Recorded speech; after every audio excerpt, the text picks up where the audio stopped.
Portuguese রানী Isabella এবং পার্শ্ববর্তী রাজা ফার্ডিন্যান্ডের নেতৃত্বে এক বিশাল বাহিনী নিয়ে 1492 সালের 1 এপ্রিলে চতুর্দিক থেকে মুসলমানদেরকে ঘেরাও করে পশুর মতো ঝাঁপিয়ে পড়ে। নেতৃত্বহীন নিরীহ অপ্রস্তুত মুসলমানেরা বুক ভরা আশা নিয়ে রাজধানী গ্রানাডায় গিয়ে আশ্রয় গ্রহণ করে, কিন্তু তাদের হতাশা ছাড়া আর কিছুই ছিল না। ক্রমে খ্রিস্টানগণ গ্রানাডা দখল করে মুসলমানদের উপর চালালেও অত্যাচারের স্টিম রোলার।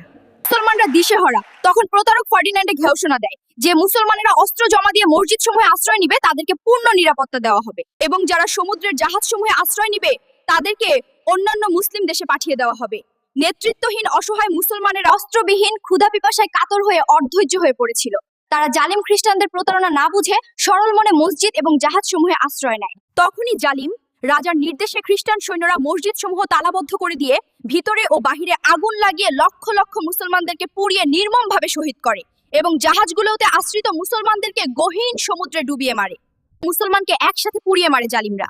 অসহায় নারী, পুরুষ আর শিশুদের আত্মচিৎকারে ওই দিন আকাশ বাতাস ভারী হয়ে উঠেছিল। মুসলমানদের দুর্দশা দেখে প্রতারক রাজা ফার্ডিন্যান্ড তার স্ত্রী ইসাবেলাকে জড়িয়ে ধরে আনন্দ উল্লাসে বলে উঠে, ও মুসলিম, হাউ ফুল ইউ আর! হাই মুসলমান, তোমরা কত বেওকা! সে দিনটি ছিল এপ্রিল মাসের 1 তারিখ। সেই থেকে মুসলমানদেরকে উপহাস করার জন্য খ্রিস্টানেরা প্রতি বছর 1 এপ্রিলকে অত্যন্ত জাঁকজমকের সাথে এপ্রিল ফুল বা এপ্রিলের বেওকা দিবস হিসাবে পালন করে আসছে।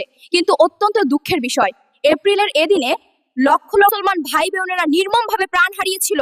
আজ মুসলমানের সন্তানেরা খ্রিস্টানদের অনুসরণে সে দিনটিকে হাসি খুশির দিন হিসাবে পালন করে থাকে। এপ্রিলের এই নির্মম ও হৃদয় বিদারক ইতিহাস জানার পরও কেন মুসলমান এই দিনকে হাসি খুশির দিন হিসাবে উদযাপন করতে পারে না? তা এপ্রিল ফুলের এই ইতিহাস আমরা সকল মুসলমান ভাইকে জানিয়ে দেই, যাতে আর কেন মুসলমান এই দিনকে আনন্দ ফুর্তি হিসাবে পালন না করে। আসুন আমরা সকলে মিলে 1 এপ্রিল বা এপ্রিল ফুল নামক মুসলিম বিদ্বেষীময় এই দিনটিকে বর্জন করি।